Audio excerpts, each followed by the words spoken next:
तो वेलकम है दोस्तों। UG semester 2 BA BCom BSc language and communication skill English का पेपर आज हम लोग करने वाले हैं। ठीक है, जो कि पूछा गया पेपर है और आपके भी एग्जाम में सेम टू सेम इसी टाइप से क्वेश्चन आएंगे। यह पेपर सबके लिए कंपलसरी है, चाहे आप किसी भी यूनिवर्सिटी में पढ़ाई करते हो। ठीक है, अब बहुत सारी यूनिवर्सिटी में एग्जाम हो चुका है, उसके पेपर मैं आपको दे रहा हूँ और आपके यूनिवर्सिटी में जो एग्जाम होने वाला है देख के जाइए, बहुत सारे क्वेश्चन आपको इसी टाइप से देखने को मिलेंगे। ठीक है, तो देखिए 2023 में झारखंड के गवर्नमेंट यूनिवर्सिटी के द्वारा पूछा गया पेपर है। ठीक है, और यहाँ पे टाइमिंग 3 घंटा दिया जाता है, फुल मार्क्स 100 होता है और पास करने के लिए इसमें आपको 40 नंबर लाना होता है। ठीक है दोस्तों, अब आगे बढ़ते हैं। यह पेपर जो है आपका 2 भाग में बांटा है, ग्रुप ए और ग्रुप बी। ग्रुप ए जो है आपका 20 मार्क्स का है, इसमें आपके 10 गो 1 नंबरिया क्वेश्चन हैं। ठीक है, और 5-5 मार्क्स वाले 2 क्वेश्चन हैं। फिर आता है ग्रुप बी, जहाँ पे आपको 20 मार्क्स वाले किसी 4 प्रश्न का आंसर करना होगा। तो चलिए हम लोग सॉल्व करते जाएंगे, बताते जाएंगे आंसर क्या होगा, क्वेश्चन कैसा है। ठीक है, देखिए आप में से बहुत से लोग ऐसे होंगे जिसको इंग्लिश नहीं आता है, पढ़ने भी नहीं आता है ठीक से और लिखने भी नहीं आता है ठीक से। डेफिनेटली, क्योंकि मैं खुद नहीं सकता था यार, जब मैं 12th में पढ़ता था। ठीक है दोस्तों, मैं इंग्लिश पढ़ने नहीं सकता था अच्छा से। 12th में सीखा हूँ, 11 में नहीं सकता था क्योंकि मैंने 10th तक इंग्लिश को नहीं रखा था। तो आप लोग में से भी बहुत सारे होंगे जो सरकारी स्कूल में पढ़ के निकले होंगे, जैसे कि मैं निकला था, तो उनको दिक्कत होगी। तो जितने भी लोग ऐसे हैं जो उनको नहीं आता है पढ़ना लिखना, उनके लिए अंत में एक टिप बताऊंगा। ठीक है, तो चलिए हमारा पहला क्वेश्चन है कि right the correct form of verb. ठीक है, तो क्रिया का सही रूप यहाँ पे बताना है आपको।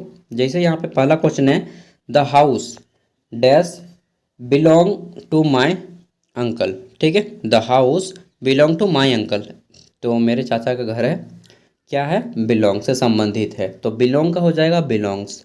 ठीक है, इसका 5वां रूप हो जाएगा वर्ब का क्या बोलते हैं, 5th फॉर्म, 5वां रूप बिलोंग्स हो जाएगा। ठीक है, आगे देखते हैं। तो यहाँ पे गलत वाक्य दिया गया है, इसको आपको सही करना है, इस सेंटेंस को करेक्ट करना है। यहाँ पे गलत सेंटेंस दिया है। सेंटेंस क्या है, it was the greatest show on the अर्थ। ठीक है, यह पृथ्वी का महान क्या बोलेंगे, महान है यह पृथ्वी। It was the great show on the earth, यह पृथ्वी का महान शो है। आगे देख लेते हैं, तो इसका राइट आंसर क्या हो जाएगा। देखिए दोस्तों, इट का प्रयोग नहीं होता है। ठीक, सॉरी, इट के साथ जो है वाज का प्रयोग नहीं होगा, यहाँ पे इज का प्रयोग होगा, क्योंकि यह अभी भी है ना हमारे पास है। था पृथ्वी का महान शो था नहीं यार, पृथ्वी का था होता तो फिर हम लोग कहाँ रहते हैं, यानी कि पृथ्वी अभी भी है वर्तमान में, तो इसका हो जाएगा it is the greatest show on the अर्थ। ठीक है, यहाँ पे वाज का प्रयोग हुआ है, इसको हम लोग इज में कन्वर्ट कर दिए हैं।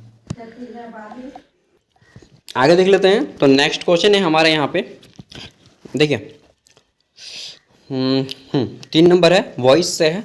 आपको वॉइस से एक क्वेश्चन आएगा, वर्ब से एक क्वेश्चन आएगा, एक क्वेश्चन सेंटेंस गलत सही चुनना होगा। ठीक है, एक क्वेश्चन नरेशन आएगा, एक क्वेश्चन आर्टिकल आएगा, एक क्वेश्चन नाउन से आएगा। तो सब कुछ मैं बता दे रहा हूँ। देखिए क्वेश्चन है, change the voice, the dog chased the car cat, यानी कि कुत्ता जो है पीछा कर रहा है किसकी, बिल्ली की। चेस्ट मतलब होता है पीछा करना। ठीक है, तो the dog chased the cat, तो कुत्ता बिल्ली का पीछा कर रहा है, इसको आपको वॉइस में चेंज करना है। तो वॉइस में हो जाएगा the cat was chased by the dog. ठीक है, the dog chased the dog, sorry यार, द कैट, क्योंकि अंतिम से शुरू होगा। द कैट ऑब्जेक्ट को यहाँ पे सब्जेक्ट बन जाएगा। The dog sorry the cat was chased by the dog. देखिए मैं क्या बोलूँ, अचानक शूट करता हूँ और फिर अचानक कोई आ जाता है तो मुझे जगह बदलना पड़ता है, जिसके कारण भूल जाता हूँ कि किस नंबर पे था यार। ठीक है, कोई बात नहीं, ये सब होता है। मेरा पर्सनल रूम तैयार हो जाएगा जल्दी। चलिए देखते हैं। तो नेक्स्ट क्वेश्चन है हमारा कि चेंज द नरेशन, नरेशन में बदलना है और डायरेक्ट नरेशन इनडायरेक्ट नरेशन आपको पढ़ के जाना है। I ask the man where the hotel was. ठीक है, तो इसको चेंज कैसे हो जाएगा, he said me man, he said the man, he said the man where is the hotel. ठीक है, उस आदमी ने कहा कि होटल कहाँ है, क्या कहा, होटल कहाँ है, तो हो जाएगा I ask the man where the hotel was. ठीक है, आगे देख लेते हैं। नेक्स्ट क्वेश्चन है कि right the correct form of adjective. तो एडजेक्टिव का सही रूप को लिखना है यहाँ पे। जैसे कि यहाँ पे कि tomorrow will the short day of the year. तो देखिए tomorrow is the short day मतलब ऑफ द ईयर, मतलब इस साल का सबसे छोटा दिन है। दोस्तों सबसे यहाँ पे आता है ना सबसे छोटा सबसे बड़ा, तो हम लोग आपको डिग्री का प्रयोग करते हैं, सुपरलेटिव डिग्री। ठीक है, आप लोगों ने डिग्री पढ़ा लिया होगा, डिग्री के तीनों फॉर्म को पढ़ के जाना है। ठीक है, पॉजिटिव डिग्री, कंपैरेटिव डिग्री और सुपरलेटिव डिग्री। तो यहाँ पे आ जाएगा सुपरलेटिव डिग्री, शॉर्ट का शॉर्टेस्ट हो जाएगा। ठीक है, यानी कि 21 दिसंबर जो होता है ना, यह साल का सबसे छोटा दिन होता है। ठीक है, 21 दिसंबर। और यह बात कर रहा है 21 दिसंबर की कि आने वाला कल जो है tomorrow is the shortest day of the year. अगला है ज्वाइंट द सेंटेंस। सेंटेंस को ज्वाइन करने के एक क्वेश्चन आएगा आपका। She work hard, she went to pass the test. ठीक है, तो इसको क्या हो जाएगा ज्वाइन करेंगे तो she work hard to pass the exam. Sorry यहाँ पे टेस्ट हो जाएगा, मैंने एग्जाम लिख दिया यार। एग्जाम या टेस्ट सेम चीज़ है, बट यहाँ पे आप लोग टेस्ट कीजिएगा। She work hard to pass the exam. ठीक है, तो मेहनत करेंगे अच्छा से तो कोई भी एग्ज़ाम पास कर जाइएगा, चाहे वो यूपीएससी हो चाहे आपका 4th ग्रेड का कोई नौकरी हो। ठीक है, अगला है right the opposite of brain. तो ब्रेन मतलब होता है आपका बंजर। तो बंजर का उल्टा क्या होगा, अपोजिट यानी कि एंटोनम। तो देखिए दोस्तों बंजर का उल्टा होता है उपजाऊ भूमि। ठीक है, इसको हम लोग बोलते हैं फर्टाइल या फिर प्रोडक्टिव, फर्टाइल लैंड या फिर प्रोडक्टिव लैंड। तो ऑप्शन इसका ऑप्शन तो नहीं है, इसका राइट आंसर हो जाएगा फर्टाइल या प्रोडक्टिव। आगे देख लेते हैं नेक्स्ट क्वेश्चन। क्वेश्चन है कि right the synonym of busy. Busy मतलब होता है व्यस्त आदमी। यार मैं बहुत बिजी हूँ, प्लीज़ मुझे फ़ोन मत करना ऐसा बोलते हैं ना। तो बिजी का सिनोनिम यानी कि समानार्थी शब्द, यानी कि समानार्थी शब्द क्या होगा। तो बिजी का हम लोग बोल सकते हैं एक्टिव। मैं बहुत एक्टिव हूँ, मतलब अभी एक्टिव हूँ, अभी कॉल मत करना। एक्टिव मतलब भी होता है बिजी, व्यस्त। ठीक है, वर्किंग, वर्किंग मतलब भी होता है कि यार अभी मैं काम कर रहा हूँ, बाद में फ़ोन करना, वही हो गया बिजी। ठीक है, तो कुछ भी आप लोग लिख सकते हैं, बहुत सारे होते हैं, एक्टिव, वर्किंग। अगला है right the correct form of noun. तो क्रिया का सही रूप को लिखना है। इंग्लिश में है sentence the rich man didn't, the rich man didn't या डिंट पढ़ेंगे जी, डिंट गिव द बेगर। यानी कि जो अमीर आदमी है ना, उसने कुछ भी नहीं दिया गरीब को, कुछ भी नहीं दिया। तो नथिंग मतलब होता है कुछ नहीं, और एनीथिंग मतलब होता है कुछ भी नहीं। तो क्या हो जाएगा, एनीथिंग। ठीक है, तो राइट आंसर हो जाएगा the rich man didn't give the beggar anything. तो अमीर लोग ऐसे ही होते हैं, कुछ देते नहीं हैं गरीब को चलिए कोई बात नहीं। देखिए दोस्तों एक चीज़ याद रखिएगा, आप जितना भी कमाइएगा उसका 2% जो है आपको दान देना चाहिए गरीब दुखियों में, ज़्यादा नहीं, 2% अपने कमाई का। ठीक है, ये मेरा नीति है, अब आप लोग अपना नीति रूल कर लीजिएगा। अगला है fill appropriate article. Appropriate article यहाँ पे देखिए आपको आर्टिकल ए एंड द दोनों तीनों पढ़ के जाना है। My daughter is learn to the sorry my daughter मेरी बेटी learn to play dash violin at her school. यहाँ पे वायलिन, गिटार, जितना भी है कोई भी इंस्ट्रूमेंट आ सकता है बजाने वाला, तो आप लोग द लिखिएगा। ठीक है, क्योंकि किसी भी वाद्य यंत्र हो गया, किसी भी के पहले द का प्रयोग किया जाता है। ठीक है, तो यहाँ पे मेरी बेटी वायलिन बजाना सीख रही है ना उसके स्कूल में, तो यहाँ पे द का प्रयोग हो जाएगा। आगे देख लेते हैं। नेक्स्ट क्वेश्चन है कि write a short note in 120 word on the importance of health and wellness. तो देखिए स्वास्थ्य का, हमारे हेल्थ एंड वेलनेस का, स्वास्थ्य देखभाल का क्या महत्व है हमारे जीवन में, इसके बारे में 120 शब्दों में आंसर करना है। 5 मार्क्स का क्वेश्चन है। इसका आंसर आप लोग एक खड़ा पन्ना के दोनों साइड में कर दीजिए, बहुत अच्छा रहेगा। ठीक है, आगे देख लेते हैं। Right a short note in 120 word on gender discrimination. दोस्तों जेंडर डिस्क्रिमिनेशन मतलब कि लिंग भेद हम लोग करते हैं ना, कि ये पुरुष है, ये महिला है, इसको नहीं जाने देना है आगे, इसको कहाँ मंदिर घुसने दे रहे हैं, तो इसी को बोलते हैं डिस्क्रिमिनेशन। ठीक है, यह किताबों में ही अच्छा लगता है, जब रियल लाइफ में फेस कीजिएगा ना और बोलिएगा, विरोध करके देखिएगा, मैं किया हूँ लेकिन क्या बताएं, समाज वाले आपको अलग ही दृष्टिकोण से देखेंगे यार, बड़ा आया है यहाँ पे चेंज करने वाला, समाज परिवर्तन करेगा। ठीक है, तो जेंडर डिस्क्रिमिनेशन आप उसी को कर सकते हैं जो आदमी शिक्षित है। अशिक्षित के सामने बोलने जाइएगा ना तो वो आपको उल्टा पुल्टा बोल के पार हो जाएगा। चलिए, तो ये जो है लिंग भेद के ऊपर आपको 120 शब्दों में आंसर करना है। अब देखते हैं ग्रुप बी आता है। ग्रुप बी में आपको 20 मार्क्स वाले 4 प्रश्नों के आंसर करना है, जिसमें से 2 को आपका पैसेज है 20-20 मार्क्स का। ठीक है, फिर आपका रिपोर्ट है, बायोडाटा है। तो देख लेते हैं, पहला जो आपका पैसेज रहेगा बहुत ही ईजी रहेगा, और यह पैसेज आपका ट्रैफिक रूल के ऊपर है। देखिए, तो यहाँ पे हमारा जब पढ़िएगा इसको बहुत अच्छा है, ट्रैफिक रूल के बारे में बताया है। पहला है कि which rule have we to obey, which rule have we to obey, हमें जो है कौन से नियम को पालन करना चाहिए। तो देखिए, हमें ट्रैफिक रूल को पालन करना चाहिए। ऑप्शन है इसका राइट आंसर, यहाँ पे है, कहाँ गया जी, यहाँ पे है। इन सम मैटर, ठीक, in some matter there are rule that all have to obey. Take for example the rule of the road. बस आप यहाँ तक आंसर कर दीजिए, एक का आंसर हो जाएगा ऑप्शन ए का। ठीक है, अगर ये पैसेज आपके एग्जाम में आ जाता है तो इस टाइप से लिखना है। आगे देख लेते हैं।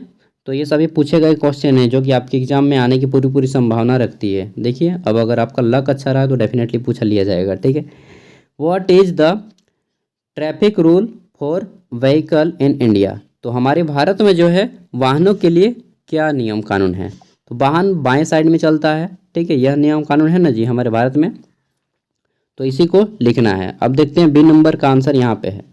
All vehicles should keep to the left and leave the right half of the road. ठीक है, फ्री फॉर दोज, कहाँ गया, those coming from the opposite direction.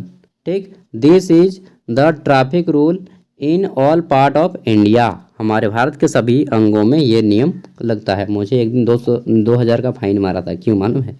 मैं जा रहा था बाइक से एमए का एग्ज़ाम देने, इग्नू में था मेरा सेंटर, तो एमए का एग्ज़ाम देने जा रहा था। 2 आदमी थे और एक आदमी को बैठा लिया, दोस्त बीच में मिल गया, उसका भी एग्ज़ाम था। अब पुलिस पकड़ लिया, बोला कि चलो फाइन लगाओ। सब चेक किया पहले, ओवरलोड का 1000 और मेरा पोल्यूशन सर्टिफिकेट मात्र 8 दिन हुआ था एक्सपायर हुए, उस पर 1000 रुपया मार दिया था। मात्र 8 दिन एक्सपायर हुए हुआ था और मुझे पता भी नहीं चला था, मतलब मालूम था लेकिन एग्ज़ाम था ना, तो मैंने सोचा काहे के लिए बनाएंगे यार, एग्ज़ाम दे लेते हैं उसके बाद बना लेंगे। तो उसी पे हमको 2000 रुपया का फाइन मार दिया, ऑनलाइन चालान। फिर मुझे देना पड़ा। वो 500 मांग रहे थे कि तो हमको 500 रुपया हम काम निपटा देते हैं। हम बोले कि सर छोड़ दीजिए ना, तो बोला कि ठीक है जाओ। बाद में जाते जाते 2 मिनट के अंदर मैसेज आ गया। चलिए, आप लोग को जब ऐसे फंस जाएं तो कुछ दे दीजिएगा और बच लीजिएगा। ठीक है, क्योंकि जब फिर ज़्यादा पैसा लग जाएगा ना तो फिर खून के आंसू रोइएगा भाई, मेरी तरह 2000 रुपया दे के। अगला है कि where should a cyclist ride on the road. और वे जो मेरे दोस्त थे मेरे साथ में, वो मुझे पैसा भी नहीं दिए यार, और उनके चलते मैं पकड़ा गया।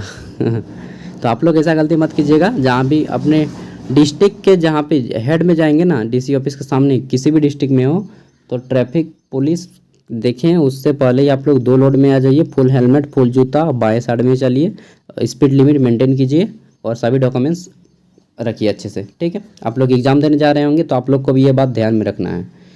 Where should a cyclist ride on the road. तो साइकिलिस्ट को रोड में किस साइड चलना चाहिए दोस्तों? साइकिलिस्ट को रोड में जो है किनारे पे चलना चाहिए। ठीक है, तो सी नंबर का आंसर यहीं पे है कि cyclist should always keep to the edge of the road and not get in the way of other vehicle और पेडिस्ट्रिशियन। पेडिस्ट्रिशियन मतलब होता है जो पैदल यात्री होते हैं, मतलब पैदल चलने वाले। ठीक है, जैसे पैदल हम लोग भी चल के जाते हैं तो हम लोग भी पेडिस्ट्रिशियन हो गए। आगे देख लेते हैं डी नंबर क्वेश्चन। इसमें पूछा गया है कि what will happen if the driver of vehicles do not give proper signal. यदि प्रॉपर सिग्नल नहीं देता है ड्राइवर, गाड़ी का चालक, ठीक है, तो क्या होता है, तो खतरा हो जा सकता है किसका, एक्सीडेंट का, दुर्घटना का। तो डी नंबर का आंसर क्या होगा कि driver vehicle should never fail give their signal because otherwise, यहाँ पे डी नंबर का आंसर क्या हो जाएगा, otherwise there is great danger of accident happen, ठीक है, तो दुर्घटना होने की संभावना हो जाती है। तो डी नंबर का आंसर हो गया। आगे देखते हैं तो ई नंबर इसी तरह से कि what is the purpose of traffic rule, तो ट्रैफिक रूल का पर्पज क्या होता है, सभी की सुरक्षा करना, ठीक है। अगला है, आप लोग वहाँ पे पढ़ लीजिएगा, मैंने सबका कर दिया है कि what is the traffic rule for pedestrian, तो पैदल यात्री के लिए क्या होता है कि अपने सड़क के किनारे चलिए और बीच में ऐसा नहीं कि बिना गाड़ी देखे आप लोग मोबाइल में बात करते करते पार हो गए, फिर आपको मार दिया, पता चला कि यार यार मैं तो हॉस्पिटल पहुंच गया तो ऐसा नहीं करना है, ठीक है। जब भी रोड पे चलते हैं सतर्क रहिए। अगला है यहाँ पे आपको ये 4 को सेंटेंस निकालना है जो इस पैसेज में यूज हुआ है, और ये थोड़ा बिजी काम है, मतलब खोजना पड़ता है, तो मैंने छोड़ दिया, आप लोग को ये सब करना है, ठीक है। A person walking in the street, इसका अरे यार निकल जाता, लेकिन मैंने थोड़ा सा भी मेहनत मतलब नहीं किया, आप लोग के ऊपर छोड़ दिए कुछ क्वेश्चन। स्ट्रिक, ठीक है, सॉरी स्ट्राइक है। फिर है आपका an unpleasant event that happen unexpectedly and caused of the other injury. देखिए दोस्तों, आप लोग को ये जितने भी क्वेश्चन हैं जी और एच नंबर आपको कर लेना है। एच नंबर मैं बता देता हूँ कि write a precious of the paragraph, यानी कि इस पैराग्राफ का सार क्या होगा पैसेज का, आपको लगभग 100 शब्दों में कर देना है, मतलब एक खड़ा पन्ना का एक साइड में इसको अपने से फिर से इंपॉर्टेंट पॉइंट्स आपको लिख देना है, ठीक है, जिसको हम लोग बोलते हैं समरी, ठीक है। अब देखिए पैसेज जो 5 है ये भी आपका एक पैसेज ही है, और इसको बहुत टफ है पैसेज, यह पैसेज हमेशा टफ रहेगा आपका, पहला पैसेज बहुत इजी रहेगा, दूसरा पैसेज बहुत टफ रहेगा। तो देखिए इसको सॉल्व खुद से करना है, मैंने एक ही पैसेज सॉल्व किया है क्योंकि पैसेज सॉल्व करने में टाइम लगता है यार, पढ़ना पड़ता है, ठीक है। बाकी आप लोग जो इजी लगे आपको बना सकते हैं, आप लोग इसको आंसर भी कर सकते हैं, किसी 4 को बनाना है, ठीक है। टोटल आपके पास जो है यहाँ पे कितने क्वेश्चन है, 1 question, 2 question, 3 question, 4 question, 2 question, 6 question, 6 में से किसी आपको 4 को बनाना है, समझ गए। तो आप लोग जो मन में आए उसको बना सकते हैं, पैसेज बनाइए, लिखना है तो लिखिए, ठीक है।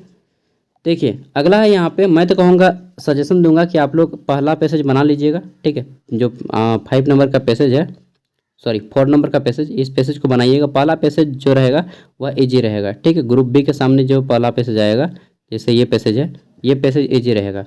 उसके बाद पैसेज 2 को छोड़ दीजिएगा क्योंकि यह बहुत टफ है, ठीक है। और उसके बाद डायरेक्टली आ जाइए आप इस पर 5 नंबर पैसेज को छोड़ दीजिएगा, ठीक है। एंड नेक्स्ट आ जाइएगा आप लोग यहाँ पे रिटर्न पे, जैसे कि यहाँ पे है रिपोर्ट लिखने का है, right a report, you attend a workshop on the impact on fast food on health, right a report on it, ठीक है। तो यहाँ पे आप एक कार्य मतलब किसी सेमिनार में भाग लिए हैं और वहाँ पे फास्ट फूड के क्या हानिकारक प्रभाव होते हैं, ठीक है, हमारे स्वास्थ्य पे, उसके बारे में लिखना है। तो ऐसा टॉपिक पूछा जाता है, क्लाइमेट चेंज के बारे में पूछा जाएगा, मौसम परिवर्तन के बारे में, ग्लोबल वार्मिंग के बारे में, ठीक है। आधुनिक युग में जो हमारा क्या बोलते हैं इसको, मोबाइल के हानिकारक प्रभाव, इसके बारे में आ सकता है, ठीक है। तो इन सब के बारे में लिखने की आ सकता है। ये आपका 20 मार्क्स का है। इसका आंसर आप लोग 2 खड़ा पन्ना, ये 1 खड़ा पन्ना, 2 खड़ा पन्ना, एक साइड इस साइड इस साइड, 1 खड़ा पन्ना में 2 पेज होते हैं, ठीक है। तो 2 पेज इसमें, 2 पेज इसमें, 4 पेज में आपको इसका आंसर करना है, ठीक है। और अगला है, अगर आप इसको नहीं लिखेंगे तो इसको लिख सकते हैं, किसी भी 2 क्वेश्चन को बनाना है। मैं कह दिया कि एक आप पैराग्राफ बनाइए, ठीक है, सॉरी 2 क्वेश्चन बोल रहा हूँ, किसी 4 क्वेश्चन को बनाना है। टोटल आपके यहाँ पे इतने हैं, 6 क्वेश्चन है, 6 में से 4 को बनाना है, जो आपको इजी लगे। मैं कहूँगा कि एक पैसेज बनाइए और 3 को क्वेश्चन को आपको लिख लीजिए, एक पैराग्राफ लिखिए, राइटिंग, ठीक है, एक रिज्यूम आएगा आपका, CV आएगा, चाहे बायोडाटा आएगा लिखने के लिए, ठीक है, और एक न्यूज़पेपर में छापने के लिए आएगा। अगला है right a paragraph in 250 word on your favourite season. तो दोस्तों आपका जो प्रिय ऋतु है, जैसे मेरा प्रिय ऋतु क्या है, वसंत ऋतु, ठंडा का ऋतु, या बरसात का ऋतु, या गर्मी का ऋतु, या फिर आपका 4 गो ऋतु होता है जी, ठीक है। तो जो भी ऋतु है आपका, स्प्रिंग सीजन वसंत ऋतु, ठीक है, जो भी है आपका रेनी सीजन वर्षा ऋतु, उसके ऊपर लिखना है।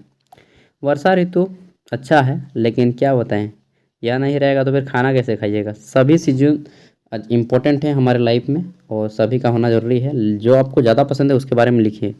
8 नंबर क्वेश्चन है आपका कि write a letter to the editor.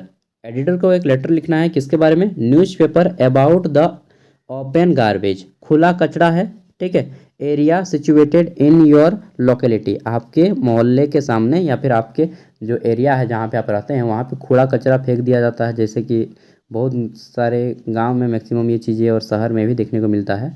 And how it's harmful to everyone, और यह कैसे प्रत्येक व्यक्ति के लिए खतरा बनता जा रहा है, ठीक है, इंक्लूडिंग स्ट्रे एनिमल, जो गाय लोग होती है, बकरी लोग होती है, उनके लिए कैसे पालतू जानवरों के लिए खतरा कर रहा है, ठीक है। द ग्रीन पार्क के लिए कैसे खतरा बन रहा है। And school and resident society situated around it, तो जो लोग इनके सामने रह रहे हैं उनको कैसे इसका सामना करना पड़ रहा है, इन सब के बारे में एक न्यूज़पेपर में बताना है, ताकि आपका जो क्या बोलते हैं उसको, नगर पालिका है, नगर निगम है, आपका कचरा साफ कर दे, ठीक है। आगे देख लेते हैं। फिर आपको यहाँ पे एक सीवी लिखने का आया है, प्रिपेयर योर एक कैरिकुलम वीटा। कैरिकुलम वीटा मतलब सीवी, जिसका मतलब आप लोग बायोडाटा समझ सकते हैं, ठीक है, इसी को बायोडाटा बोलते हैं। और इस मतलब जब बायोडाटा को डिटेल में लिखते हैं तब सीवी बोला जाता है, ठीक है। चाहे अगर रिज्यूम बोलिए, तीन में से एक आएगा ही आएगा, रिज्यूम आएगा, बायोडाटा आएगा या फिर सीवी आएगा, ठीक है दोस्तों। देखिए ये लगा के मैंने 4 क्वेश्चन पेपर अपलोड किए जो कि यूनिवर्सिटीज़ में पूछे जा चुके हैं, और ये क्वेश्चन आपके बहुत ही ज़्यादा वेरी करेंगे एग्ज़ाम में, बहुत ज़्यादा मैच करेंगे, ठीक है। तो ऑल द बेस्ट, अच्छे से एग्ज़ाम दीजिए। बाकी क्या बताऊं, जिनको इंग्लिश पढ़ना या लिखना नहीं आता है उनके लिए का क्या है, मतलब बहुत से आप में से ऐसे हैं जिनको इंग्लिश पढ़ना ठीक से नहीं आता है, अब वे लिखेंगे कैसे भाई, उनके लिए तो क्या, मान लीजिए पहाड़ टूट गया, ठीक है, 10th में वो किसी खोरठा या किसी रीजनल लैंग्वेज को रखे थे, 12th में भी खोरठा या किसी रीजनल लैंग्वेज को रख लेते हैं, ठीक है। अब आ जाते हैं आप लोग ग्रेजुएशन में। ग्रेजुएशन में तो आपने हिंदी ऑनर्स किया है, चाहे हिस्ट्री और इंग्लिश ऑनर्स नहीं किया है, फिर भी आपको इंग्लिश का पेपर देना पड़ रहा है, तो ये एक ज़्यादा ही हो जाता है ज़बरदस्ती, ठीक है, कि ग्रेजुएशन अब करना है तो इंग्लिश कंपलसरी है, नहीं तो नहीं कर पाइएगा।